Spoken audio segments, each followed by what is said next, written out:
So I told you guys I would be back. I am the last person in my office today to leave.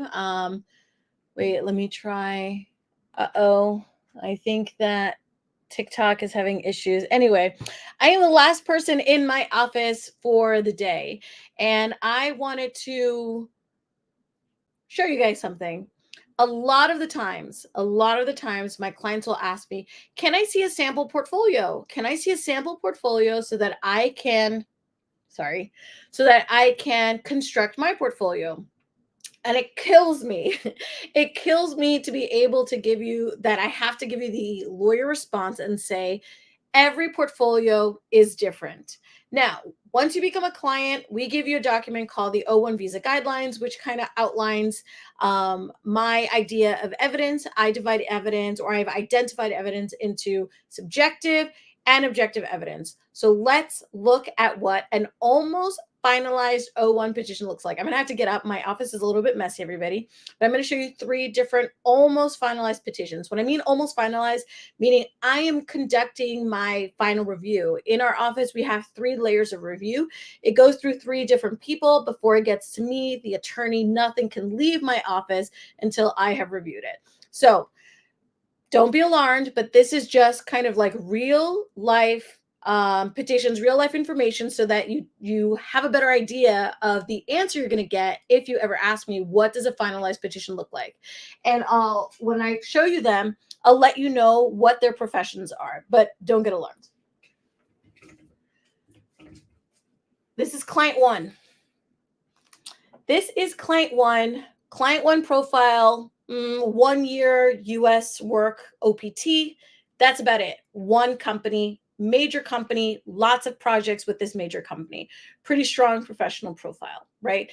I'm not saying it's a strong professional profile because of the volume of the projects. I'm saying a strong professional profile because this person has consistently worked on major projects throughout this person's O-1 or OPT. This person has a lot of notes. I can't show you the first page because I have my handwritten notes there. But this person, as you can see, has a little bit of work to do. It doesn't mean anything bad. It just means that this particular client is a work in progress. And I'll tell you why. This client is an actor. Okay. Actors, musicians, and dancers are consistently RFE'd. Consistently. And because I hate to get RFEs, I have to work very, very closely with the client in terms of the presentation of the professional achievements. It doesn't mean that the client is not going to get approved. It just means that actors just have a higher probability of getting RFE'd. It just comes with the territory of being an actor. Hence all of my notes, because there are things that need to be revised. Even though we've already had 2 portfolio reviews, which every client has with me once you become a client, I still have notes. There's still things that I believe are incomplete to me telling a successful artist, visa, actor O-1.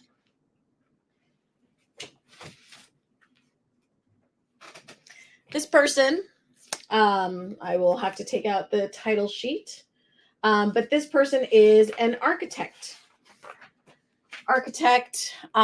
Beautiful table of contents, like I like. I would say medium-sized portfolio in terms of, the length. I feel like this is the way this one was presented. This person is a visual artist, so has an idea of presentation. This is kind of easier for the officer to digest. That doesn't mean if it's a large portfolio, you're not going to get approved. We submitted a 1,000-page portfolio of an actor who had done like 3 national tours, and it was huge. Approved, regular processing in 1 month, no RFE. So do not fall into the trap of thinking, oh, I have more pages, I'm going to get approved. Or, oh, I have more pages, I'm going to get RFE'd. Or, oh, I'm thin, my portfolio is thin, I'm going to get approved, I'm going to get an RFE. Or, oh my God, Elektra has given so many notes, I'm not going to get approved. That is not the approach to have. Absolutely not. And the reason why it's not the approach to have is because O-1 portfolios are not one size fits all. I'm going to say it again. Every single portfolio is different. It's different because of the professional profile. It's different because of the profession. It's different because of the presentation, the storytelling aspect. Do not get lost in what an almost finalized O-1 portfolio should look at. And if you think about it, this train of thought is exactly the same train of thought we have in real life.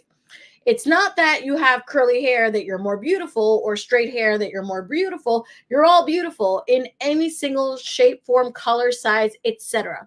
The same is true for portfolios. Portfolios are excellent and appropriate in their uniqueness. They are successful in their uniqueness. You should be worried if you're working with an attorney that has a one size fits all approach to portfolios, because that will let you know that there's no personalization within the petition. So there is no one size fits all. Of course, there's forms of evidence that we need to include that are prescribed by law, and other forms of evidence that are persuasive, even though not prescribed by law. And there's some forms of evidence that apply to your profession, like a call sheet. That's not going to apply to an architect. Or, for example, a Slack message. You might not have Slack messages as an actor. Each portfolio is different. It's unique. They look different. They feel different. I'm sorry for the messiness of my office, but I just want you guys to understand this abstract concept, because I think that sometimes we're so worried about, oh my God, am I going to get approved? My friend did this, my friend did that. And it's just not really a successful mindset. I hate to say it, but the best way to approach the O-1 is to be comfortable in your uniqueness.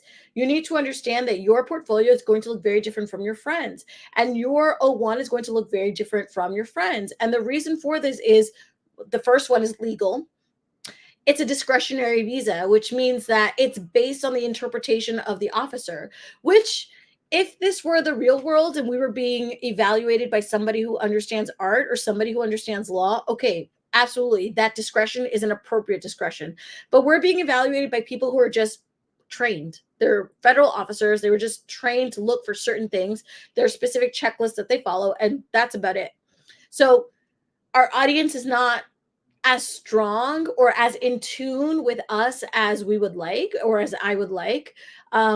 So again, it's a discretionary benefit. So if you get approved, it's based on the discretion or how persuasive the petition is. Once the petition leaves our office, it's kind of like out of my hands. It really depends on FedEx. FedEx is how quickly the petition will get there, and the officer who's reviewing the petition. But it's important to really see that they're all unique and they're all different. And we provide guidelines which include the prescribed forms of evidence by law, but the look and feel of it is going to be different. And the types of stories that I tell within the portfolio are going to be different. I try to really extrapolate and gather what is unique about you, what is different about you, because we want to win the cases on the first go. We don't want to delay your career. We don't want to delay your case. We want to win the case.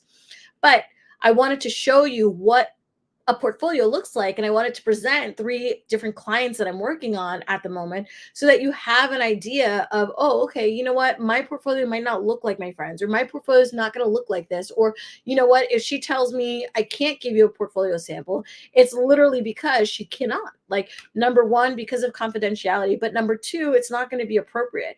Even if I were to give you a portfolio of an actor and you are an actor, it's going to look different, because a lot of the times with our actors, like I said, I try to figure out something that is specific to them, unique to what they do.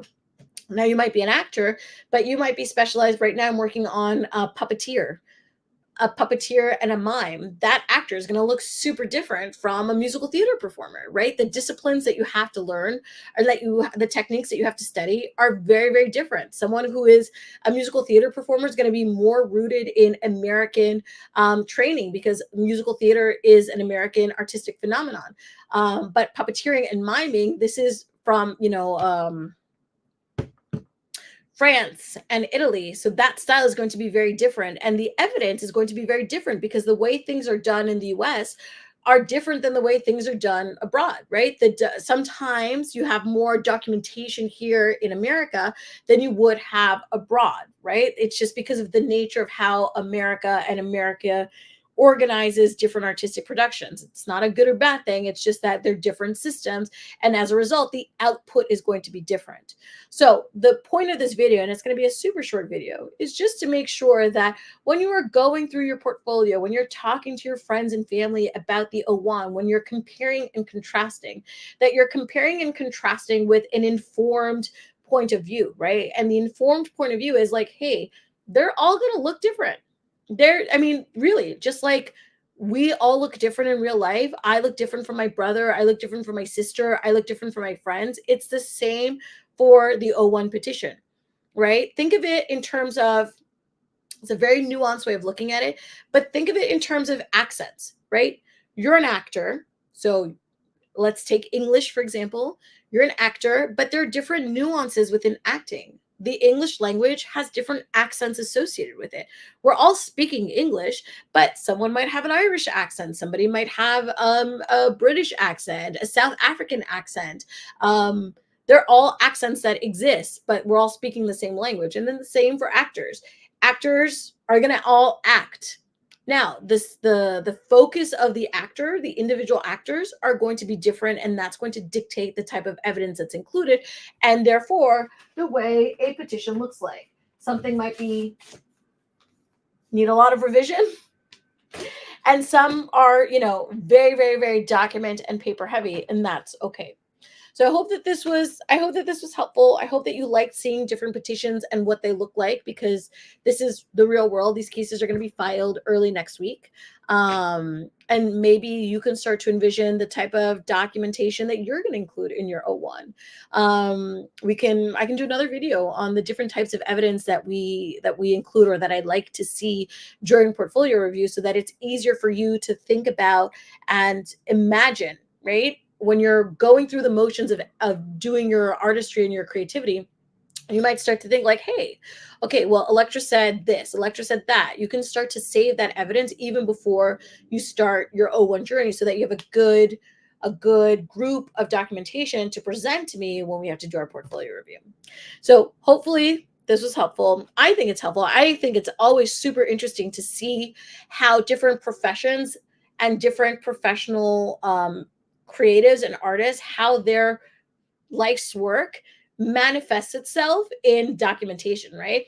Because essentially this is your career that I have compiled into, sometimes upwards of 1,000 pages. And this is what your career will look like. And this is how it's going to be interpreted. So again, I'm only trying to be helpful, and I hope that this provided some insight, but I'll be back tomorrow. And I think I'm going to start to continue to do more substantive videos where we're talking about like, what's a letter of recommendation, who can sign it, et cetera, so that you can prepare, because this is the time, like January up until September is like very, very busy time. This is when we're doing the most amount of work.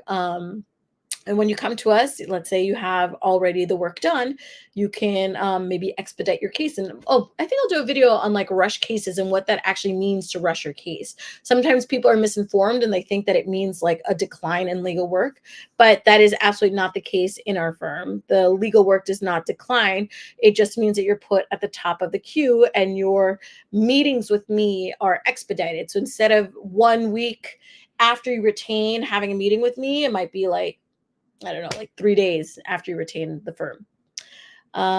So last video of the day, I promise I am going home. I'm the last person in the office today, but I'm going to be leaving now.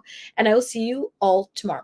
If you have specific questions, just email me or DM me, and I will be happy to talk about them. Bye, everybody. See you tomorrow.